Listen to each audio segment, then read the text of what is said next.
What's going on, guys? I am Toxic Jordan. Welcome back to the channel.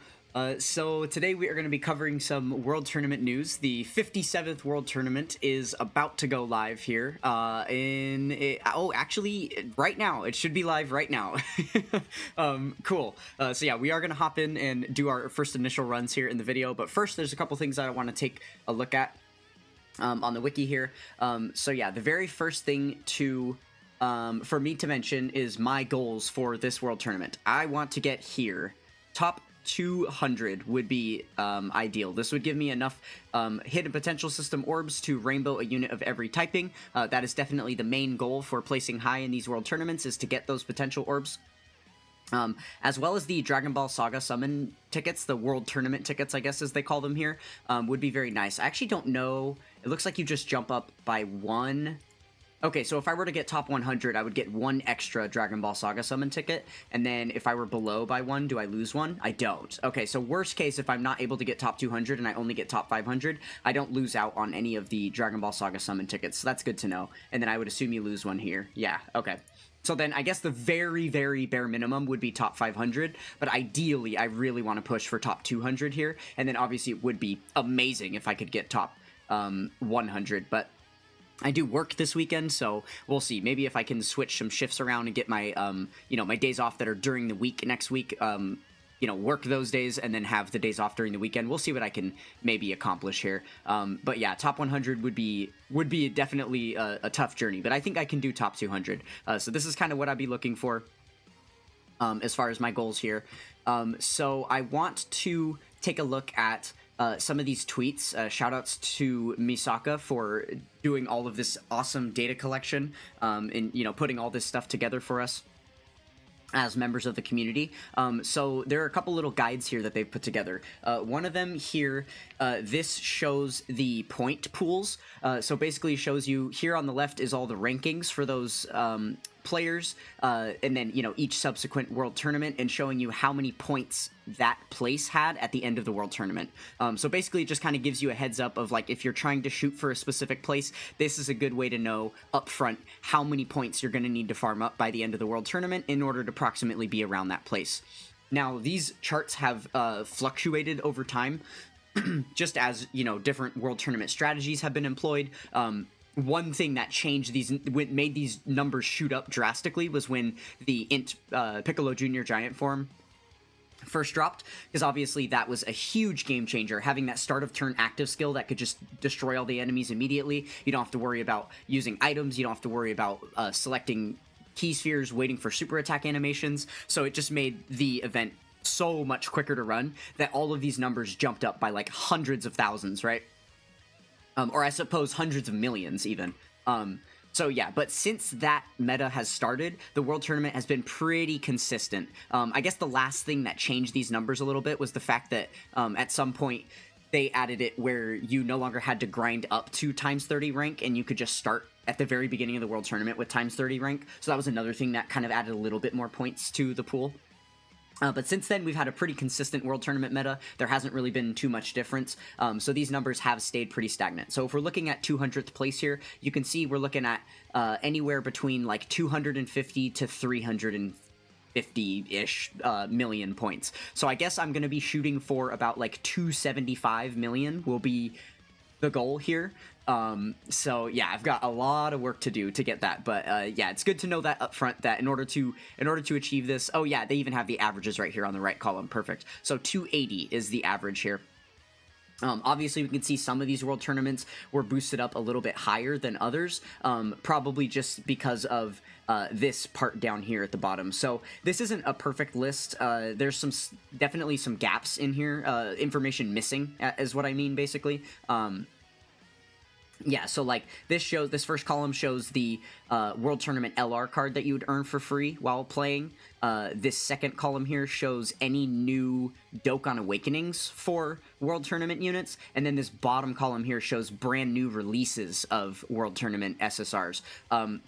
There are two things not included in here. One is any EZAs for any World Tournament units. Those are not factored in on this list. And then also any releases or Dokkan Awakenings or EZAs for the Dragon Ball Saga Summon banner. Because technically those count as World Tournament units as well, but they just haven't factored them in here. So, for instance, if you look at World Tournament 52, the reason why these numbers are so much higher here, 330 million, probably had to do with like the EZAs or something in this World Tournament. Because obviously, just being in the middle of the Pilaf and Mai release, there wasn't like a new World Tournament SSR that released that time. Because usually you'll see spikes in it. Like for World Tournament 55, there would have been a big boost in the numbers because of a new World Tournament LR being available. Same thing with World Tournament 50, right?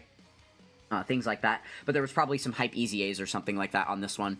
So yeah, that's part of what you have to consider with the fluctuation of these numbers. But yeah, so 280, 275, 280, that's kind of the number we're going to be keeping in mind here for that top 200 spot.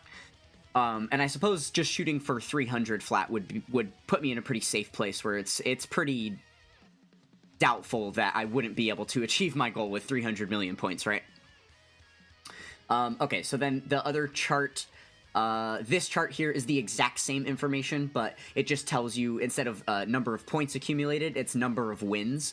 So that just gives you, a decent idea. It should be, nowadays, especially with being able to start at the times 30 multiplier, it's pretty safe to assume that you're getting like about 1 million points per run. So it makes sense that 275 here equals the 280 million points that you would need. So basically, I'm going to be shooting for like doing 300 runs in the World Tournament is the idea here. In order to get, that top 200 placement again. Okay, and then the last chart that I want to take a look at, this is a little bit of a different one. This is just kind of an interesting thing that I wanted to peek at as far as, like, talking about the potential future of World Tournaments and where that might be headed. Also keep in mind that, yeah, all of these are pretty old posts, because obviously it's been a while since we had a World Tournament release, so, they were only releasing these charts around the times of World Tournaments, and I did peek their Twitter, and they hadn't released anything for this upcoming World Tournament yet. No new, like, assets or charts or anything for it, so this is what we have to go off of. So this information is decently old, which is only relevant for this post here. Okay, so if things continue at this pace, the number of Dokkan Awakening characters and EZA characters will catch up by the 60th World Tournament. So they're saying they wonder if they'll, again, eventually reduce the number of EZA characters per World Tournament. Well, just like the discontinuation of Chain Battle was announced this time last year, would be fine for them to announce the discontinuation of the World Tournament and Peton Battle as well. So some hot takes here from Misaka. Clearly not a huge fan of the World Tournament or Peton Battle mode, which, hey, same. I don't like... I mean, I'm kind of fine with World Tournament, but I hate Peton Battle, so, yeah. Definitely with them on that take. But yeah, so we can take a look at this chart here. So this very first row here is showing the pattern, the trend of new Dokkan Awakenings for the World Tournament SSRs. It looks like every 3 World Tournaments we've been getting new Dokkan Awakenings. There was a little bit of an exception here with the Kale Caulifla thing, because they were kind of a joined... Like, they came out in the same World Tournament, and they Dokkan Awakened in the same World Tournament, so I guess they made it take a little less time for it to happen. I'm not sure exactly why that happened. But for the most part, the common trend is every 3 World Tournaments we get a new Dokkan Awakening, and other than this slot right here, like, this has all been pretty consistent throughout time, so that makes sense. This one, the second column here, is showing us the release of new World Tournament SSRs, I suppose. Yeah, this is the, or not World Tournament SSRs, but the Dragon Ball Saga Summon banner SSRs. This is the release schedule for those. And then this one here was just a placeholder for whatever one would be coming out in World Tournament 57, which is now. So it's actually the Tech Krillin Youth. So that does line up. And then this list here, this big part of the chart is all of the EZAs that have been coming. So obviously when they first started doing the EZAs, they were doing 3 at a time, and then they eventually dropped it down to only doing 2 at a time, which is where they're at now, and that does make sense. I believe we would have been here, because when did this tweet get posted? December 24th, or 14th of 2024? So December 14th would have been right before World Tournament 55. So we would have already had the information for what characters were coming with this World Tournament. So all of these last, like, 4 boxes was just predictive. So it checks out because all of this stuff is accurate up to this point. But yeah, because, like, these are the characters that are getting the EZAs, and then this next chart down here is all of the Dragon Ball Saga Summon banner units that are getting EZAs over time. And then, again, that does track because this unit is getting his EZA during this World Tournament. And then at the bottom, this is the EZAs for the World Tournament LRs, right? So, I mean, yeah, this all tracks. So, looking at this, where we're at with the eventual EZAs, if we continue to do 2 at a time, and then we continue to take every 3 World Tournaments to Dokkan Awaken, a new, World Tournament SSR, then at World Tournament 60 is where we will catch up. So, to kind of show that in a little bit more of a visual style here. On this left column here, we'll pay attention to this left column. This is the release of every single World Tournament SSR, and then it does also include like the World Tournament LRs, all in a row here in their original release order, which is the same order that they've been getting like their Dokkan Awakenings and then eventually getting their EZAs, right? So, what we showed for World Tournament 59 is that Kale and Caulifla would be getting their EZA, right? Because it's these 2, and then next World Tournament would be these 2, and then 59 would be these 2. So yeah, we're here, and then it would be these 2, and then Tech, Kale, and Caulifla. And then beyond that, we would have the Android 17 and the Mecha Frieza, right? But then if we look, starting at World Tournament 60, we would be EZAing these 2 right here. The Mecha Frieza and the Android 17. So then on 61... technically, we would be ready to EZA these 2, but they haven't even Dokkan Awakened, and this guy is not slated to Dokkan Awaken until World Tournament, what would it be, 60, 61, so 62. So yeah, at World Tournament 61, we would be at the point where we're deficient, and the units that are ready to EZA haven't even Dokkan Awakened yet. So, yeah, kind of an interesting shout from Misaka here. We'll have to see what they do if they end up... starting from like next World Tournament, if they start just EZAing 1 character at a time and start really slowing this down, or if they start increasing the release of the Dokkan Awakenings, or if they decide to just start Dokkan Awakening and EZAing some of these World Tournament units in the same World Tournament. Like, I'm not really sure what their plan is for that, right? So yeah, coming up very soon, probably by the end of 2025 or early 2026, we'll know what's going to be going on, but yeah, as at the rate we're going right now, it looks like they're going to run into a bit of a trap. So we'll see what ends up happening with that. Okay, so yeah, that's basically it for the like side information that I wanted to talk about. So I guess at this point we can go ahead and jump in game and start playing the World Tournament. Oh, wait, what? Okay, hold on, my thingy is frozen. Let me reset my Streamlabs real quick here. All right, well, I have been in-game and talking and chatting away for the last almost 20 minutes now, and I just realized that after resetting my Streamlabs, I forgot to click record again when I opened it back up. So great. So we just missed out on all that good information. I guess I'll go ahead and repeat some of it here, but this is officially our very first round jumping into the World Tournament here. So the team that we have got going is obviously a Piccolo Jr. setup. I guess I can show it more once we actually clear through the event, because I am going to have to talk about the team build again and go through the whole strategy thing that I just went through. Oh my goodness, I'm such a silly bean for that. But yeah, so we are running with the Piccolo Jr. strat. It is the quickest strat. It's just what you want to be doing in modern World Tournament times. So we did do a quick glance through of the box to see if there were any like newer units, since the last time we've gotten in a World Tournament was a very long time ago at this point. I think it was like last December. So because of that, we definitely wanted to double check and see if there were any new units that could be applicable to this team, which obviously would have to fall under Piccolo Jr.'s leader skill in order to be like a relevant unit to consider running. And there were 1 or 2 units that kind of caught my eye that I thought might be worthwhile to run. So I guess after we finish this run here, I'll go back into my box and talk about those units again. Oh man, I'm already getting flashbacks from previous World Tournaments of the auto being gone and having to manually tap the screen all day, right? That's about to be my life for a very long time here, for the next couple of days. Okay. Alright, so there we go. We get through our first initial run here. Okay. Oh, I suppose this could be a decent opportunity too, since I did run through you know, the event for the first time, we can actually look at some of the standings and see, like, the World Tournament, it literally started like a half hour ago, but we can see, like, where some of the initial folks are at and where I'm at, like, within my local ranking and stuff, right? So yeah, it looks like I'm at the bottom of my local ranking, which makes sense. Let's see who has gotten started in my local ranking here. Okay, I guess it's kind of easier to see. Yeah, people have only run it a couple of times so far. It's very hard to tell early on how things are going to go, because a lot of these people that might be grinding early, they might even just stop at their 30 million points or whatever. We're not going to be able to tell until about a full day has gone by who's intending to grind really hard, right? So, not too much to see there. And then, yeah, even like the first place person in the world has only gone 3 runs, just because there's not enough time to see that, like, differentiation between people, right?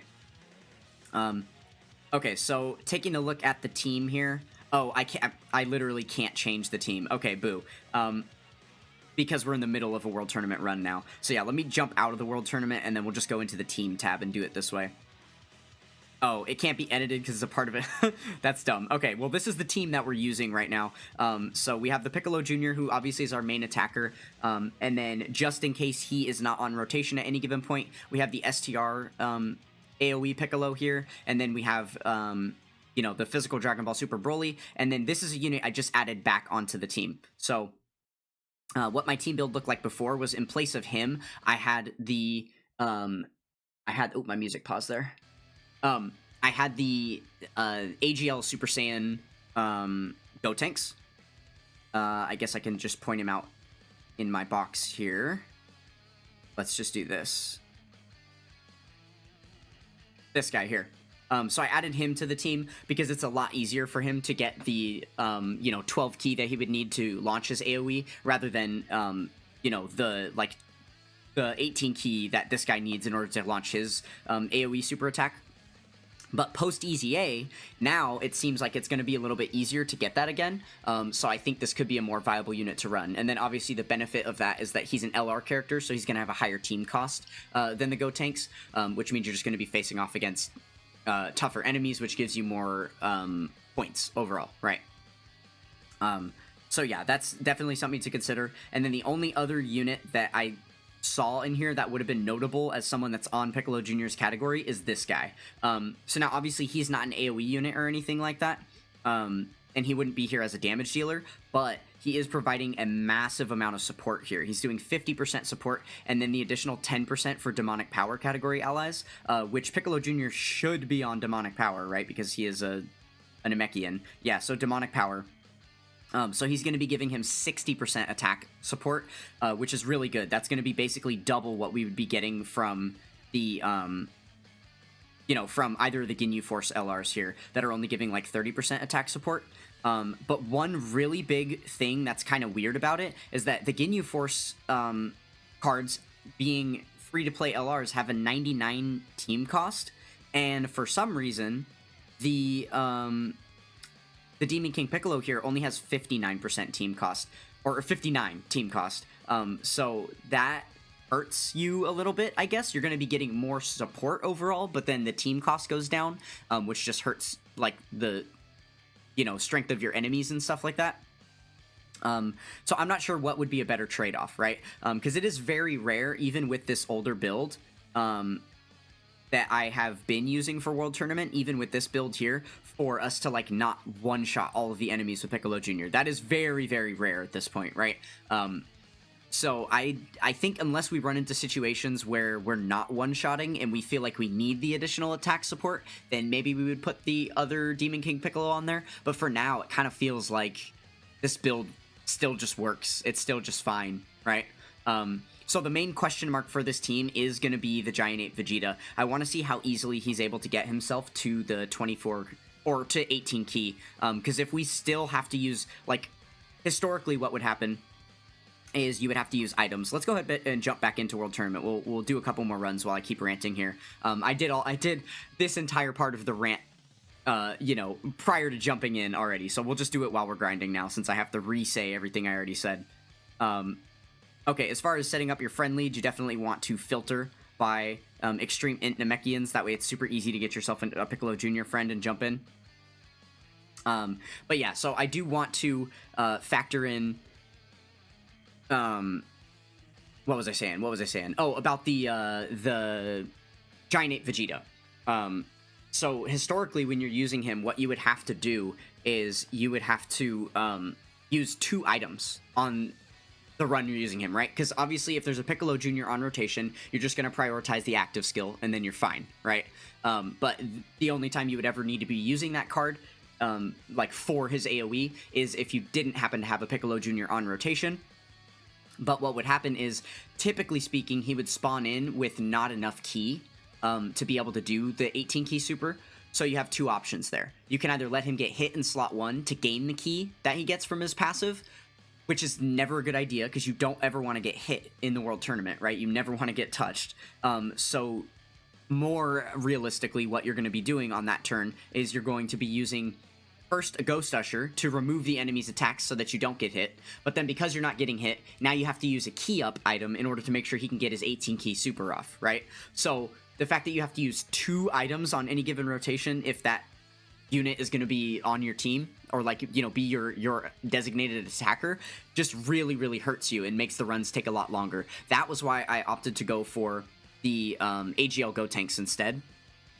Once he got his easy A, because it was just much easier for him to get off his attacks, right? And then at least I wouldn't have to worry about using the key up item, and I would still just have to use a Ghost Usher, but you have to use the Ghost Usher either way, right? So then you're just getting a little bit, you're basically shaving down on the amount of time you're spending a little bit. But then obviously the downside of using Gotenks is that because he is just a banner unit and not an LR, he doesn't have nearly as high of a team cost as the Vegeta will have. So raising that team cost is going to help us, you know, ultimately get more points over time as we face off against higher rarity enemies. So yeah, that's the benefit of having the Vegeta on the team. But I do want to keep running here until we can get a rotation or 2 where we actually see the Vegeta on rotation. Okay, there we go. So we'll at least see him on rotation here. Obviously, with the Piccolo Juniors, it's irrelevant to run him or to like use his active. But yeah, like look, his key is still so bad. What? Let me look at his key links. Let's see what key links this guy has really quick. Let's see. Saiyan Warrior Race doesn't have any key attached to it. Okay, Royal Lineage does, but there's no other Royal Lineage cards that are going to be run on this team. Yeah, so you're never going to see that active. Over 9,000, there's no way you're ever going to see that active. That's not key anyway. Transform. Oh, Transform is 3 key. Wait, so he's getting 3 key right now? That's so bad. He's still so low. And then obviously Saiyan Roar is another link you're not going to see active in here at all. Doesn't provide key anyway. And then Shattering the Limit. I suppose you could possibly see that. Oh yeah, see, like if we use the Tech Demon King Piccolo. And then maybe the... I want to check the Ginyu Force LRs and see if they have Shattering the Limit as well. And then Legendary Power doesn't have key. So yeah, his only key links are going to be Transform and Shattering the Limit. Which Shattering the Limit gave how much again? Was it 2? Yeah, 2 key. Okay. So yeah, he's got Transform right now, and that's giving him this extra 3, but then he still needs 9 more key. So pretty much no matter what, if you're using this unit, you're going to have to use items with it, which is just not ideal. Not ideal at all for World Tournament. So, I don't know. I still feel like maybe because of that, the AGL Gotenks would be better. And just as far as speed is concerned. Yeah, man, that really hurts him. That really hurts him. Okay, well, it seems like there's kind of a reason why not for every unit around. That's why I continue to run the World Tournament with the exact same build every single time, right? It's the quickest. You don't, like, not having to worry about item usage, and getting through these runs as quick as possible is usually the best strategy. So, I think with that considered, we're probably just going to take him off the team again. Yeah, let's go ahead and switch it up. So we'll switch back to the AGL Gotenks. And then, like I said, the only other unit that I would consider adding to the team at this point is going to be this guy. I don't think that there's anybody else that has come out recently or or that has EZA'd recently, that would be like a relevant unit to consider, right? Because what we'd be looking for is like mainly LR characters because of the team cost. But then despite that, it would be units that can provide AoE attacks and units that have a lot of support, right? Which we already, our 2 support units on here already have 99 team cost, so the only reason we would ever change them out is for a unit that has higher support, but preferably would have the same team cost as them. So I guess we could... Can we sort by team cost? We can. Let's see. Okay, so these units all have 99 team cost. Man, that's so weird that he has only the 59 team cost there. Oh, is it because he's farmable from like a story event versus being these are like prime battles or world tournaments or like ultimate clash reward cards, things like that? Maybe that's the difference for it. I see. Because they're not seen as like a special LR or whatever. Okay, yeah, that kind of sucks for him. So yeah, as far as team cost is considered, he's probably that we probably have the best team around that we're gonna be able to realistically make. And then the other thing that we can sort by is AoEs. So we'll go all target super attack and then see. There shouldn't have been any updates here. Yeah. So it was literally just the EZA for that guy. Everything else is the exact same as it was the last World Tournament. Okay, well. Yeah, unfortunately then, not too many World Tournament buffs, but that is it there. Let's see if... let me look... Oh, this is something else I want to look at. So, let's go ahead and take a look at the banners. Because we've got the new World Tournament, like, ticket banners here. Oh, that's from the anniversary. Ooh, I need to use those tickets before that finishes up there. I saw the Mai, and I thought that was the World Tournament banner, because she is actually featured on there as well, which is one of the things that I wanted to talk about. Okay, so here's the 2 banners that we've got this time around. Let's first take a look at the World Tournament banner.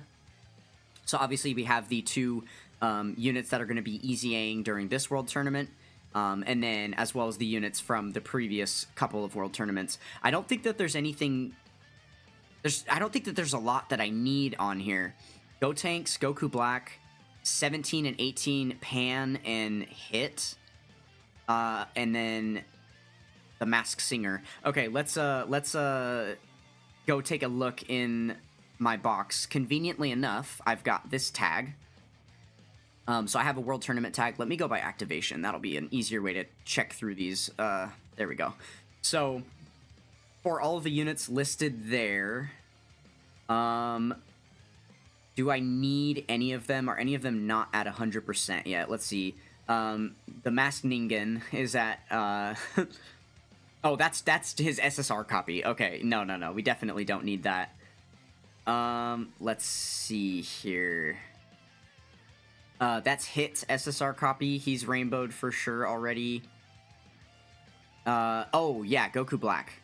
We do need some Goku Blacks, but we're going to be getting 2 of him for free because he is one of the ones EZAing this World Tournament. So we'll at least have him up to 90% now. That's so funny. He's at 66% because of the dupe path I filled out. It was the wrong one. I did the upper left instead of the lower right, so whoopsie on me. Okay, and then Android 17. Yeah, this is another one that I only have at 69%. So I guess I can use some copies of him. And then Android 18, was she rainbowed already? I didn't even see her. I know I've got her. I've got every single World Tournament card. Oh yeah, she is rainbowed at this point. Yeah, they're rainbowed. Who else was there? The Tech Gotenks. Where's he at? Where is the boy? Where is the boy? Tech Gotenks. Here, he's at 90%, so he is going to be over rainbowed now when we get the 2 free copies of him. And then AGL Pan. Yeah, she's rainbowed as well. So I guess there's a couple of cards that we can use, but not like a ton. So yeah, again, we might operate this the same way that we operate, you know, most of the World Tournament banners at this point. We're like, I'll do a couple of summons to try and get maybe 1 or 2 of these, but for the most part, if it's not going to be that lucrative for me, I might just save a lot of these tickets. or like future banners where it's going to be better, because what you have to consider is that the older ones are going to roll off. I definitely don't need any of them. They're like way over rainbowed and way over rainbowed. She is at least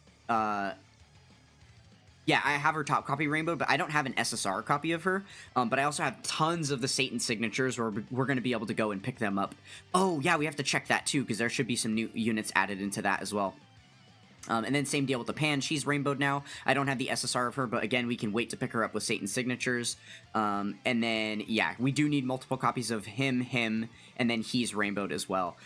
So yeah, honestly, I think I'm not going to do any summons on this World Tournament, because on the next World Tournament banner, both of these units are still going to be featured, and then there will be a list of newer units that's there as well, and then some of these older ones that I really don't need will roll off the back end, and then I won't have to worry about accidentally pulling extra copies of them. So yeah, I think for this World Tournament, I'm not going to touch this summon banner at all. And then obviously for this one, this is really exciting stuff, because there's now 3 featured units that I don't have. The new Krillin, the physical Jackie Chun here that's getting his EZA, and then the Tech Yamcha as well. I don't have any of them. So yeah, any of the Dragon Ball Saga summon tickets that we get throughout this World Tournament, we are going to be blowing on that banner as usual. So then the last thing we have to consider as far as summons go is this banner here. Now, typically speaking, I wouldn't recommend summoning on this banner at all. And for any of you players out there, I definitely don't recommend spending on this banner. Like, it's totally not worth it. You should be saving all of your tickets to try and get those World Tournament exclusives. Sometimes there are some very good EZAs that come out of there. So overall, it's probably going to be more worth, especially because these are all just generic banner units that you can get on any banner. But I do not have this Tech Pan. Or Tech Mai. I really want her. I didn't get her on the anniversary ticket summons. And again, you know, I probably will end up pulling her unfeatured at some point anyway. But yeah, I am considering doing a couple of pulls on this. It would just be a huge feels bad if I like lose 10 tickets on this banner or something and I don't end up getting a copy of that card. But yeah, like I said, I already have at least one copy of every single World Tournament unit.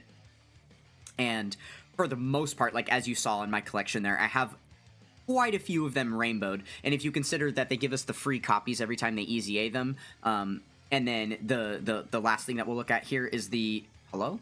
We'll switch to data, because holy moly, what's going on? Okay, yeah, the last thing we'll take a look at here is the Satan signatures. So I've already got 400. I think we earn something like 100. We earn 100 something every World Tournament. So I'm going to have like upwards of 500 of these. And there's still no new LR that's going to be EZAing quite yet for the next like World Tournament or two. And it only costs 135 of the Satan signatures to get enough of the medals to rainbow a new copy or a new like World Tournament LR. So I have way too many of these to only spend on those at this point.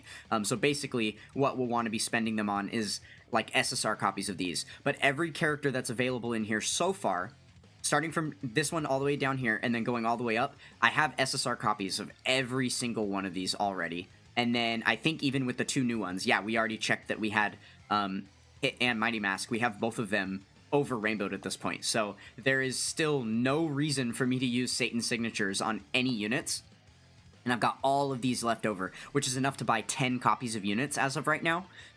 So that is the one saving grace where I have, you know, potentially it wouldn't be the worst possible idea for me to try to pick up a copy of the Mai here featured. I really am considering doing like one multi, maybe. I think I would limit it to literally one multi to see if I could get lucky enough to get her. And then if not, I would probably just leave it at that point. So yeah, that being considered, I think that's how we'll go ahead and finish up the video here. Let's do that. So first, let me use these 4 single summon tickets, because these are the very last of the anniversary tickets that we have available. I just hadn't used these singles yet, just because they were... You know, after I did my video of using all of my anniversary resources, these were those next couple of login day tickets that we got. So it wasn't enough for a multi, so I didn't bother, you know, saving or waiting until this point to use them. Figured I would just let them sit. But yeah, obviously, like, if we don't get lucky enough to pull Mai in these next 3 tickets here, then I guess we'll go do one multi on that side. See if we can get lucky enough to pull her, and then we'll finish up the video there. Who flew in? Was that a Tien and Chaozu, or was it someone else? Oh, I guess it was someone else. I thought it would have been a Chaozu. Oh, that's actually a good pull for me. I do have Kid Buu sitting in my box right now that is not fully... that's not fully SA10. It is the unawakened SSR copy of the Tech Kid Buu. I just don't have him... Yeah, he's at like SA5 or 6 or something like that. So I'm going to actually awaken that South Kai Buu into a Kid Buu and then feed it in for super attack. So that is nice. That was definitely a good pull for us. Okay, and Fat Buu. So probably going to be nothing here as well. Alright, but obviously this was the correct order of operations. I needed to make sure to use these tickets because that would have been the worst thing. What will feel even worse than, you know, spending these 7 tickets that we're about to spend and not getting her would have been spending those 7 tickets and then coming over here and doing these singles and pulling her here instead, to where we never would have had to waste those to begin with, right? Okay, so yeah, let's go ahead and try our luck at it. See if we can get this Tech Mai. Obviously, everyone else is going to basically be a bad pull. We don't need any of these other units. Well, in fact, we might as well humor ourselves since we're going to be doing this. So yeah, literally, like, look, I have 1 in every slot for this, which means that all of these copies are rainbowed already. If I have all of these set up, then that... Oh, I did not mean to click that. Then that means that, like, every one of these copies is rainbowed, and then we've got that one sitting. So yeah, we might as well check that for all of these just to be sure. Okay, so it looks like I can still technically use copies of Physical Champa. He's not fully finished yet, which means this copy is probably not fully rainbowed yet either. Okay, and then for STR Bardock, I'm pretty sure he's done. Oh no, same deal for him, so technically I can use copies of him. Okay, yeah, technically I can use, the Kid Goten. Okay, yeah, Chi-Chi as well. Wow, okay, so I guess that's not the worst thing. And then, yeah, even for him, and he isn't even Easy Aid yet, so technically there's even more copies of him that I could use, because even if I finished all 3 of these, I would still save 1 more copy for his eventual Easy A. Okay, so then I guess the only unit we don't want to pull is the Zamasu, but any of these other ones are technically usable. Okay, one multi to save them all. And then we are going to be wise and save our tickets, which obviously this is already not a great use of them. And there we go. The Krillin doesn't really mean much because this is GSSR, so we know we're going to be getting 7 SSRs. Or wait. Yeah, that is how this is set up, right? It should be 7 SSRs back-to-back that we're getting. But I guess the Krillin is nice because it guarantees like a featured unit versus just getting unfeatured SSRs, because I suppose that that's also possible, right? Okay, so there we go with the Chi-Chi. Yeah, there are unfeatured SSRs in here as well. What is that? Oh, that's actually a good pull for me. That Tech Videl, I think I only have her at 55%, so that's a usable dupe. Yes! Oh, it's STR Mai. No, dude! The biggest troll on the planet. I thought it was her. Oh, that sucks. Okay. Alright, we still have a chance. We still have a chance. Okay. What?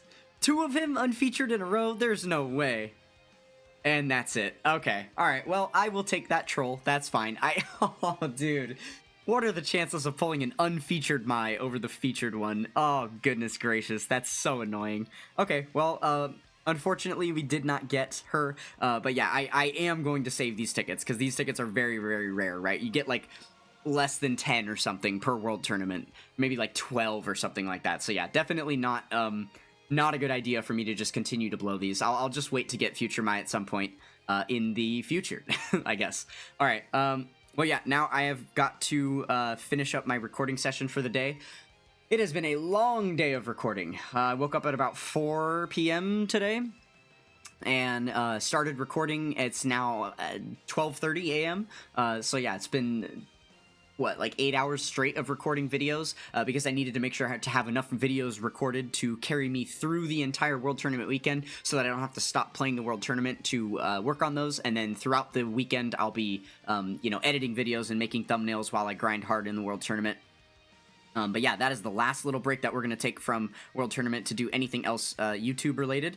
So yeah, that's going to go ahead and finish it up here. And I guess we'll be back for maybe a World Tournament update. We'll see how the weekend goes. Maybe, I'm not sure if I'll do an update video before the World Tournament ends, or if we're just going to wait until afterward and then just do like a World Tournament results video next.